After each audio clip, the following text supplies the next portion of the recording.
아주 먼 옛날 사람들은 달빛을 신성한 은혜라 믿었다. 밝은 달밤에는 새 생명이 태어나고 풍년이 들며 병이 낫는 기적이 있었다. 하지만 해마다 한 번 달빛이 검게 흐려지는 밤이 있었다. 그 밤에는 짐승이 미쳐 날뛰고 사람의 마음에도 깊은 어둠이 들이닥쳤다. 마을 어르신들은 아이들에게 늘 일렀다.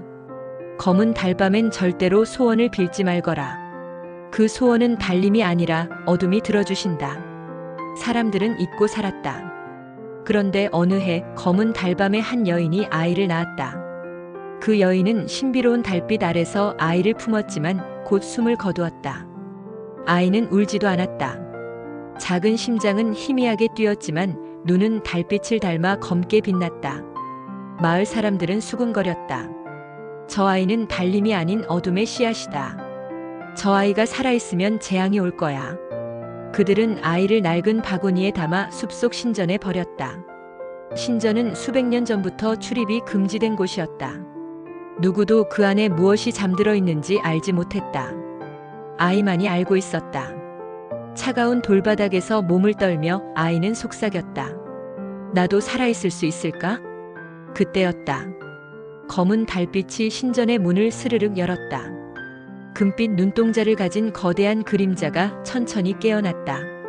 숲속 신전은 오래전 달빛 신을 모시던 성스러운 곳이었다. 그러나 언젠가부터 그 신전에는 소원을 먹는 그림자가 갇혀 있다는 소문이 돌았다. 사람들은 두려움에 신전 문을 굳게 봉하고 입구엔 무성한 가시덤불을 심었다.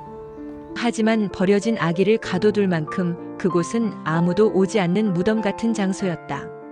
아이는 축축한 바닥에서 미약한 숨을 내쉬며 문득 벽에 새겨진 낡은 조각상을 바라봤다.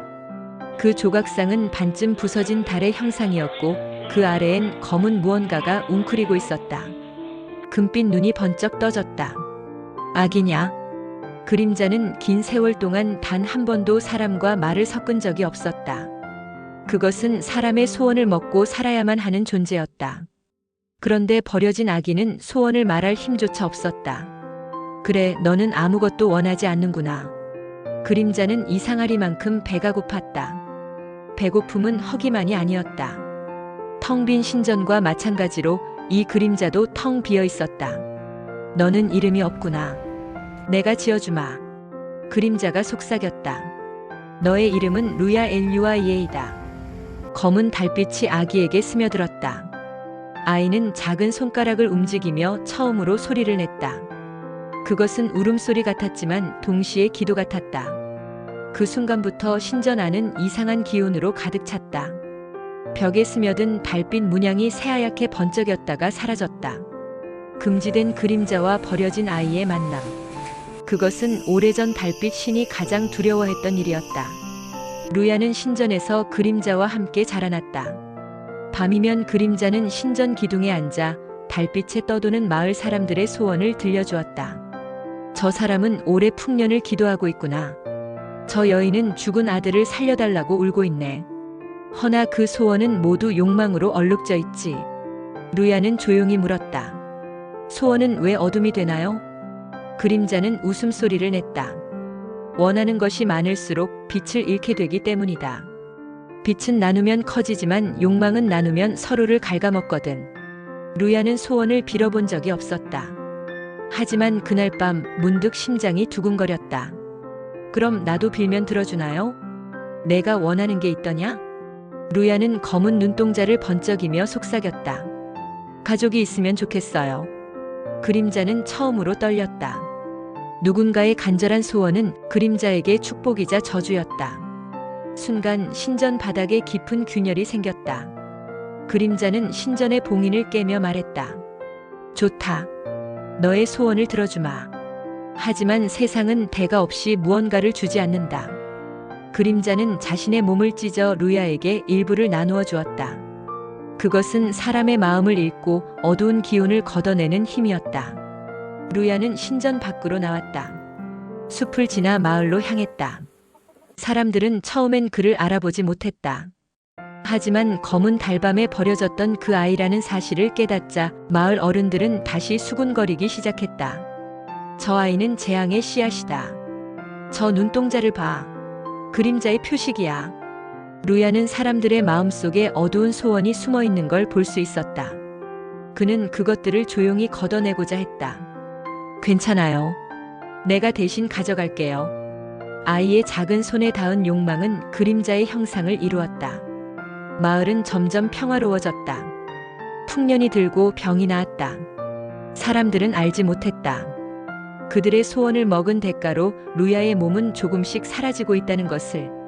마을은 기적처럼 달라졌다. 굶주림도 병도 사라졌다. 사람들은 더 이상 싸우지 않았다. 하지만 그 평화는 너무 달콤해서 누구도 멈출 수 없었다. 어느 순간부터 사람들은 스스로 소원을 빌지 않고 루야에게 소원을 떠맡겼다. 이 일도 해줘. 저것도 없애줘. 내 마음의 미움도 가져가줘. 루야의 몸은 점점 희미해졌다.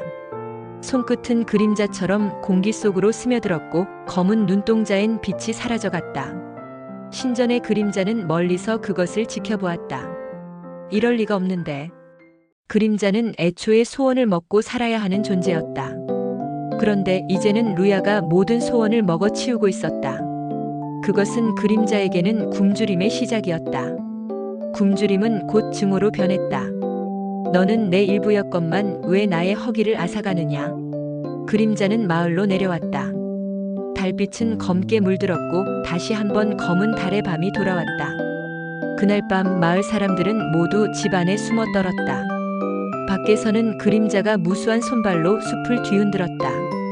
루야는 마지막 힘을 다해 사람들을 지키려 했다. 부탁이에요, 이 사람들은. 그림자는 소리쳤다. 내가 먹은 소원은 내 것이 아니다. 돌려내라. 루야는 대답하지 못했다. 이미 몸은 허공에 아지랑이처럼 풀려 있었다. 그는 마을 사람들에게 마지막 인사를 건넸다.